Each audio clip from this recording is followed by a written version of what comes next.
événement à ne pas manquer, le 18 juin 2011, c'est un samedi, à partir de 10 h jusqu'à 19 h, qui sera suivi d'une soirée musicale avec l'orchestre Contactez-moi. Donc, qu'est-ce qu'on va trouver pour cette journée? Tout au long de la journée, on va trouver des stands d'animation, avec Loupenseau, le Ferrigno qui va faire goûter ses produits, la SNSM, c'est les sauveteurs en mer, les cabanonniers, donc qui expliqueront aussi pourquoi on veut sauvegarder nos cabanons. Ça fait partie d'un patrimoine culturel important. Et puis, bien entendu, il y aura le stand de l'Office de tourisme. Il y aura une association, le magazine de kitesurf aussi, qui fera une présentation du kite et de la planche à voile, etc.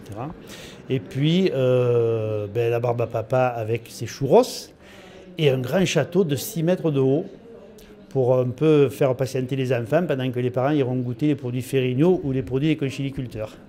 Voilà, donc les conchiliculteurs ont été impliqués parce qu'ils se désintéressaient un peu au fil des années de cette manifestation qui pourtant est là pour faire la promotion de la moule.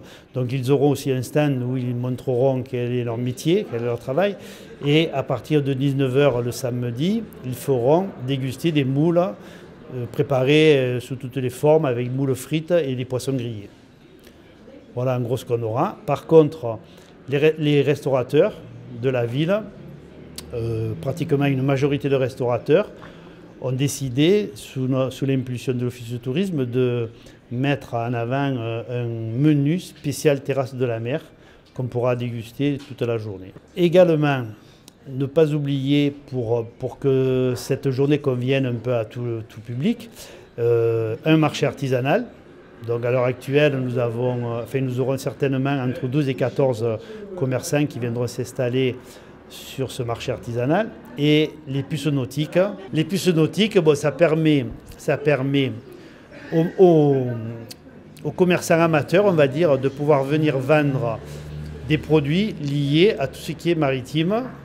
Ça peut être du petit matériel, ça peut être du gros matériel, style moteur de bateau, mais ça peut être aussi du petit matériel qu'on trouve à bord des bateaux, GPS, ou simplement des ancres, des petites ancres, tout ce qu'on peut posséder à bord d'un bateau et qu'on veut se débarrasser sans encombrer le tri sélectif ou les ordures ménagères. Et ça redonne une seconde vie à ce matériel. Comme chaque année, la PPSL, c'est l'association du port de Plaisance, des plaisanciers du port de Plaisance, du port municipal, organise un concours de pêche en bateau. Donc là aussi, il faut aller se faire inscrire au siège de l'association qui se trouve à la capitainerie. Et également, alors ne pas oublier quelque chose qui fonctionne très bien parce qu'on a toujours l'envie de découvrir des choses nouvelles, pour ceux qui ont... Mais il y a beaucoup de touristes qui reviennent, ou même de Port-Saint-Louisiens, qui reviennent chaque année faire la sortie en bateau avec le Cisampo. On longe, départ du port de Plaisance, on descend le canal Saint-Louis jusqu'au parc à moules, puis on rentre dans les darses pour découvrir le gigantisme du grand port maritime de Marseille avec la darse 2 où on peut voir les containers avec les grands porte-containers et vu de la mer, c'est encore plus impressionnant. Il faudra penser à se faire inscrire parce que le bateau ne peut emporter que 97 passagers. Vu de la mer, on a un autre aspect de l'industrialisation, on va dire. Et c'est vrai que c'est important parce que c'est vrai qu'on se tourne vers la nature.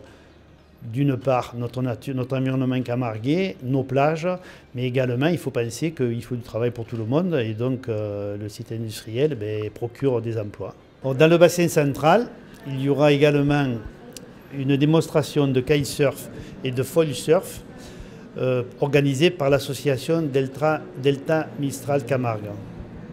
Je crois que ça sera à découvrir parce que c'est très rare, le foil surf, c'est quelque chose de vraiment spectaculaire. Et dans le même esprit de découverte de notre ville, nous organisons une course d'orientation qui est tournée vers les adultes, donc vers la famille et les enfants, et également vers on va dire les enfants un peu plus grands qui peuvent se prendre en charge tout seuls. Donc il y aura 2 courses d'orientation, une qui amènera à l'extérieur de la ville, donc en famille, et puis une qui sera autour du port, et avec de nombreux prix à gagner pour ceux qui auront découvert le plus d'indices. Tout au long de la journée, la Péna de Château-Renard, donc c'est l'animation musicale, et la soirée se terminera par une grande soirée dansante avec l'orchestre Contactez-moi.